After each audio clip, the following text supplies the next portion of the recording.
Alright, good evening agents. Once again, as promised, here is my Predator's Mark classified build. I'm going to say this for you so that you understand this is the right way to do Predator's Mark classified. Traditionally, we've always focused into firearms for Predator's Mark and any DPS build. This is a DPS build that's actually a tank build.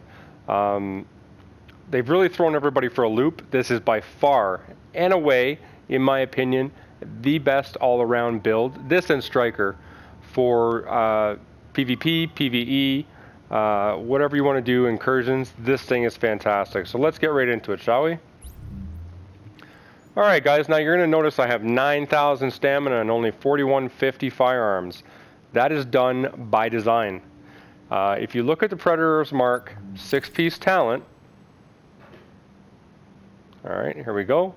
Hitting 10 shots without switching target activates Predator's Mark, which will make them bleed for 50% of the damage already done.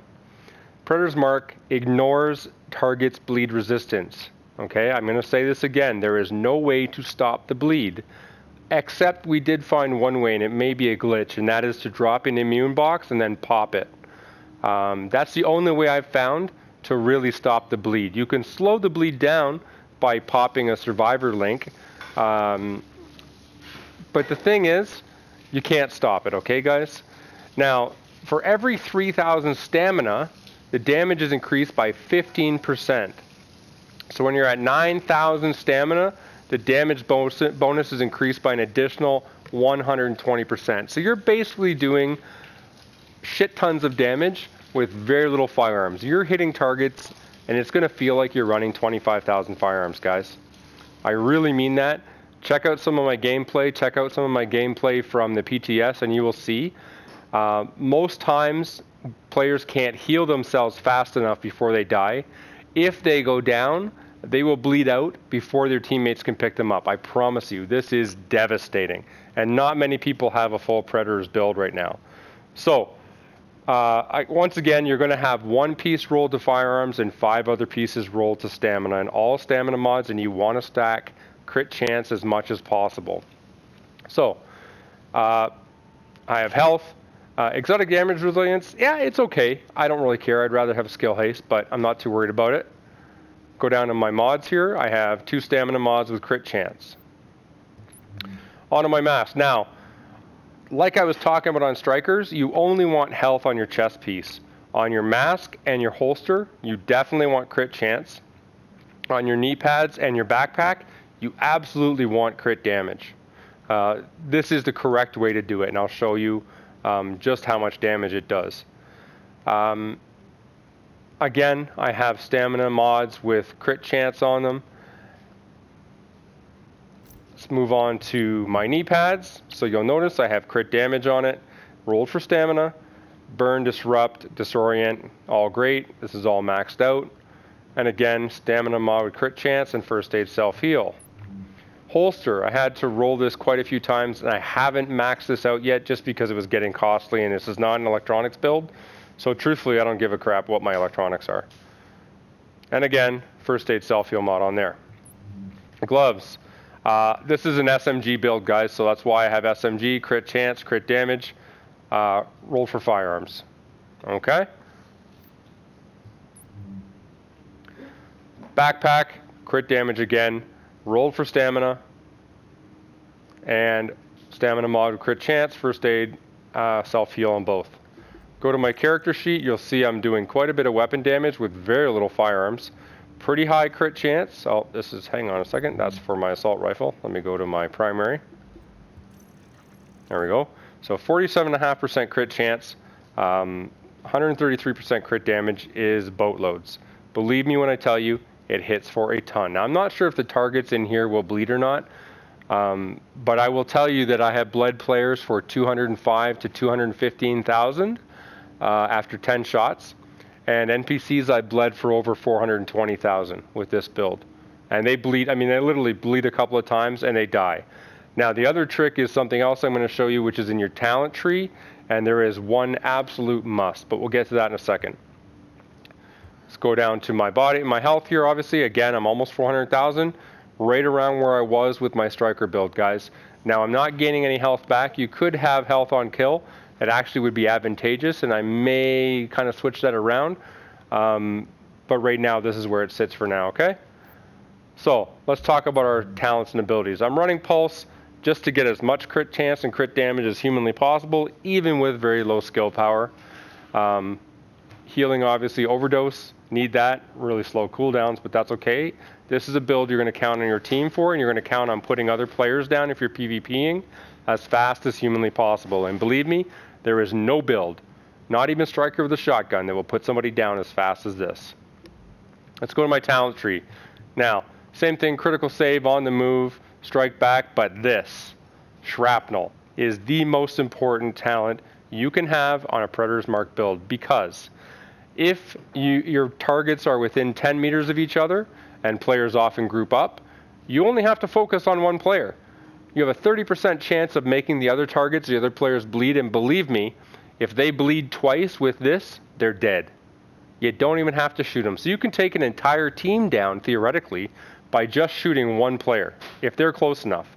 And if you go rogue, and there's 10 guys around, they may all start bleeding. And they're all going to try and heal, and they can only heal once in a matter of time. They can only pop a med kit once. And believe me, if you hit them the second time for another 10 rounds, they're dead. They're not going to make it.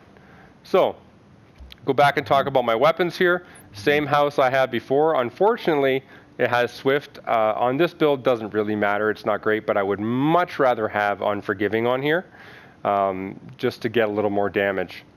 On my lightweight, lightweight M4 rather, Deadly, Unforgiving, and Responsive.